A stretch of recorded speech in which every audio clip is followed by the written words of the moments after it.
শুভেন্দু অধিকারী আজ জনপ্রিয়তার শীর্ষে পৌঁছে গেছে। শুভেন্দু অধিকারী যেখানেই যাচ্ছে সেখানেই সভা ভরে যাচ্ছে এবং শুভেন্দু অধিকারী প্রত্যেকটা জনসভা থেকে প্রতিটি লোকসভা ধরে জনসভা করছে শুভেন্দু অধিকারী। শুভেন্দু অধিকারী নামটা এখন ব্র্যান্ডে পরিণত হয়েছে এবং শুভেন্দু অধিকারী প্রতিটি লোকসভায় প্রত্যেকটি ইস্যুকে সঠিকভাবে তুলে ধরছেন এবং সঠিকভাবে কাজে লাগাচ্ছেন, পুঙ্খানুপুঙ্খভাবে বিশ্লেষণ করছেন, প্রত্যেকটি ইস্যুকে একটাও ছেড়ে কথা বলছে না শুভেন্দু অধিকারী। যেখানেই যাচ্ছে সেখানকার লোকাল ইস্যুগুলো থেকে শুরু করে রাজনৈতিক, পশ্চিমবঙ্গের রাজনৈতিক এবং ভারতবর্ষের রাজনৈতিক ইস্যুগুলোকে তুলে ধরছেন। লোকাল ইস্যু থেকে শুরু করে পশ্চিমবঙ্গ লেভেল এবং ভারতবর্ষের লেভেলে রাজনীতি করছে শুভেন্দু অধিকারী এবং বক্তব্য রাখছেন।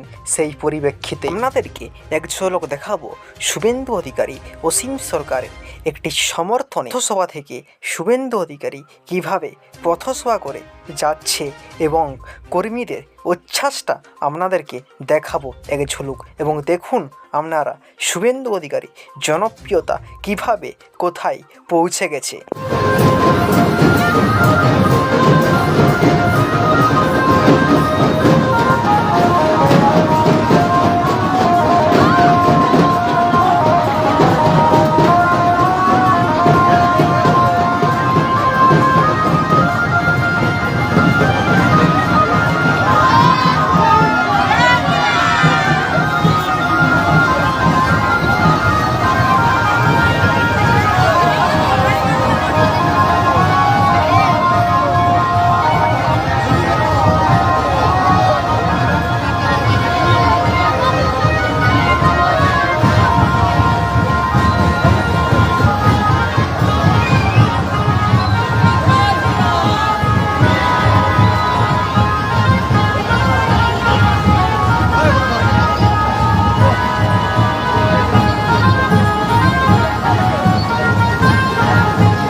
দর্শক, শুভেন্দু অধিকারী সত্যি কি জনপ্রিয়তার শীর্ষে পৌঁছে গেছে? আপনাদের কি মনে হয়? আপনারা কমেন্ট বক্সে কমেন্ট করে জানাবেন এবং দেখতে থাকুন বাংলা চাই। দেখা হবে পরবর্তী ভিডিওতে।